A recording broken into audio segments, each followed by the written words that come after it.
Welcome to the Workplace Minute, powered by H3HR Advisors and sponsored by WorkHuman. Thanks for joining me for your quick update on what's important in the world of work. My name is Steve Boese.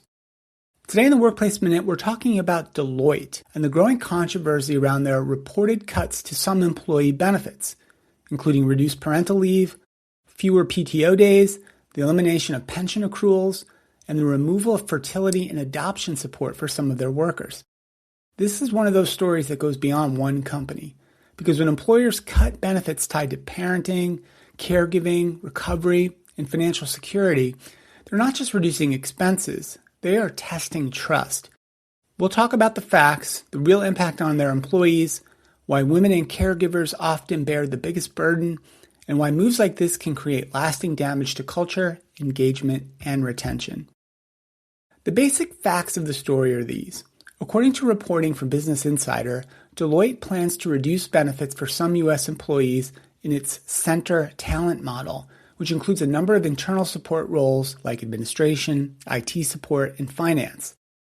The reported changes are set to take effect on January 1st of 2027, and among the most significant cuts are paid family leave being reduced from 16 weeks down to 8 weeks, annual paid time off being reduced by 5 to 10 days depending on tenure and seniority, the elimination of pension accruals, and the removal of a $50,000 reimbursement related to adoption, surrogacy, and IVF. And at the same time, some benefits are reportedly staying in place, including medical and dental coverage, 401k access, bereavement leave, tuition assistance, and company-wide disconnect days. Deloitte's own U.S. career site currently describes family leave of up to 16 weeks, and the firm reported $35.7 billion in revenue for fiscal 2025. Now, to be fair, companies do make these kinds of cost-cutting decisions all the time. Every employer has to manage their expenses, adapt to changing market conditions, and figure out where to invest and where maybe to pull back. That's real. But cutting employee benefits is not like changing a software vendor, delaying an office update, or trimming travel budgets. Benefits are deeply personal. They're tied to health, family, caregiving, recovery, financial security. So when an employer cuts benefits, employees don't experience that as some abstract art of financial cost cutting. They experience it as a kind of a statement about whether the company will actually be there for them when life gets hard and in those moments that matter. And that's why benefit cuts can create such a powerful negative reaction inside the organization. They can damage morale because employees just feel less valued. They can hurt engagement because people begin to question why they should be giving extra effort to a company when that company is taking away something very important to them. It can breed resentment because workers often look at executive messaging about culture, purpose, and caring, and then they compare that to the reality of reduced benefit support. And perhaps most importantly, these kinds of cuts can erode trust. Trust is very hard to build and very easy to break.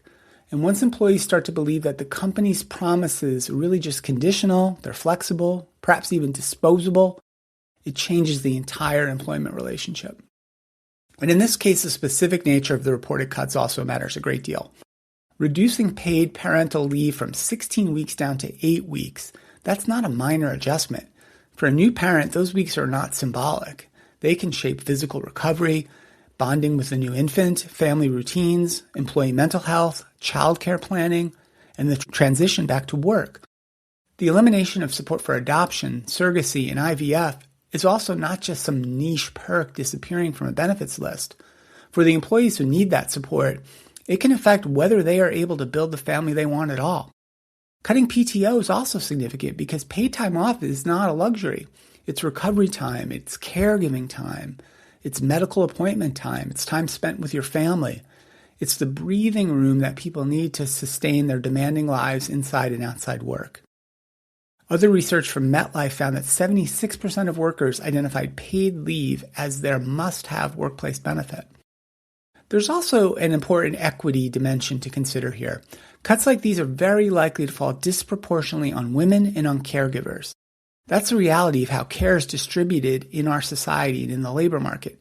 Pew Research has reported this year that among adults with an aging parent, spouse, or partner, women are more likely than men to identify as caregivers, And the U.S. Department of Labor has also reported that unpaid family caregiving reduces a mother's lifetime earnings by 15%, with average employment-related costs of almost $300,000 over their lifetime. And BLS data shows that about 38 million people, or around 14% of the civilian non-institutional population, age 15 and over, had unpaid elder care in years 2023 and 2024. So when an employer cuts parental leave, fertility-related support, time away from work, it doesn't affect everyone in the same way. It's much more likely to intensify the burden on employees who are already carrying disproportionate responsibility for children, aging parents, and family logistics. And that can have real consequences for retention, advancement, and inclusion. And for a firm like Deloitte, who spent years talking about culture and talent and leadership and advising other companies, this kind of disconnect can become reputationally damaging inside the company and outside of it. And the bigger question is what else Deloitte could have done, right, if cost management was truly necessary. There are almost always alternatives that carry less human costs and less symbolic damage. They could have looked harder at other discretionary spending, slowed down certain hiring practices, reduced non-essential travel, simplified management layers, maybe taken down bonus pools for executives, delayed spending projects, or just really thought about this with much more nuance rather than taking such high-profile and visible swings at things like family and caregiving support. It could have tried to protect the most life-impacting benefits while finding savings in other areas employees don't experience as a really important breach of a social contract. And it could have involved a little bit more transparency about the business rationale and the value trade-offs instead of leaving the employees to interpret these moves as simply another example of workers being asked to absorb the costs of change. Because that's what this really comes down to. Employee benefits are not just accessories to compensation. They're one of the clearest ways an employer demonstrates care, seriousness, and good faith. They tell employees whether the organization sees them as whole people or just cogs in a machine. When a company weakens those promises, especially around parenting, fertility, caregiving, recovery time, it's taking a real risk. It's jeopardizing one of the most important bonds in working life, the belief that when people give their energy, loyalty, and talent to an employer, that employer will stand by them in return. Once that bond starts to crack, the damage goes far beyond the benefits package. It gets into culture, gets into trust, and it gets into whether people believe what their leaders are saying. That's why these kinds of cuts can be so dangerous. They may save Deloitte some money in the short term, but they can cost the organization something much more valuable over time. And this is something to consider for every organization who's heading right now into their benefits budgeting and planning process for next year. That's it for the show today. A big thank you to WorkHuman for supporting the Workplace Minute. Be sure to subscribe to the HR Happy Hour Network on YouTube or wherever you get your podcasts. I'm Steve Boese, and this has been the Workplace Minute from H3 HR Advisors.